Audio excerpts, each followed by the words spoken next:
Hi guys అందరికీ మా mummy కోసం నేనైతే ఆమ్లెట్ వేస్తున్నా. So welcome back to another mini vlog. ఒక ఎగ్ తీసుకున్నా. ఎగ్ని ఇట్లా బౌల్లో కొట్టుకుంటున్నాను. ఇప్పుడు కొన్ని క్రమ్స్ కూడా పడ్డాయి. ఈ షిట్ ఓకే కొట్టేసుకున్నా. ఇది ఎగ్ పడేసి వస్తా. ఓకే పడేసి రావడం అయితే అయిపోయింది. నెక్స్ట్ ఇప్పుడు ఈ గుడ్డుని బాగా కలుపుకోవాలి. అక్కడ దాన్ని కూడా తీసేసిన క్రమ్స్ లేకుండా నీట్గా బాగా ఇట్లా విస్క్ అంటారు కదా, విస్క్ చేసుకోవాలి. స్పూన్ తెచ్చుకున్నా. ఇది బాగా కలుపుకోవాలి.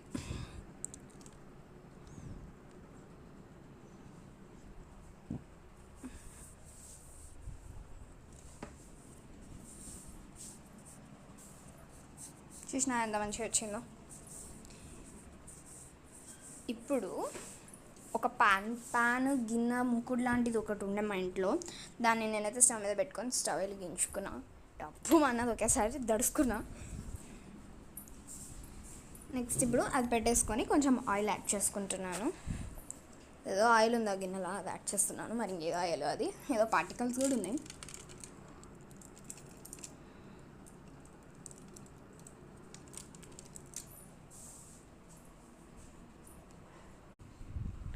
నెక్స్ట్ ఇప్పుడు మనము ఆయిల్ని అయితే యాడ్ చేసేసుకుందాము. సో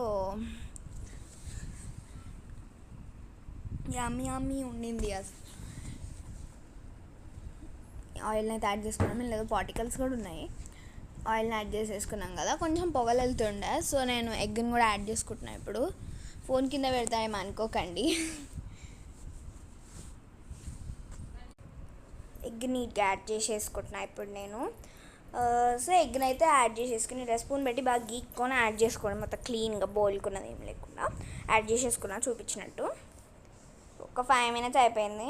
అయిపోయాక దించుకొని ఉప్పు కారం వేసుకున్నా. ఉప్పు కారం అన్నీ వేసుకున్నా. నెక్స్ట్ ఇప్పుడు ఇది కొంచెం కుక్ కాలి. ఆయన తినేది మా మమ్మీ కదా, హార్డ్ బాయిల్డ్ ఎగ్స్ అని తింటుంది. పీస్ కట్ చేసిన, అసలు పీస్ ఎంత బాగా కుక్ అయిందో, మస్తు టేస్ట్ చూసిన, అసలు సూపర్ ఉండింది. ఒక 5 minutes తర్వాత మా మమ్మీకి కూడా పెడతా. దాని ఎట్లుందో అని చెప్తుంది. So stay tuned.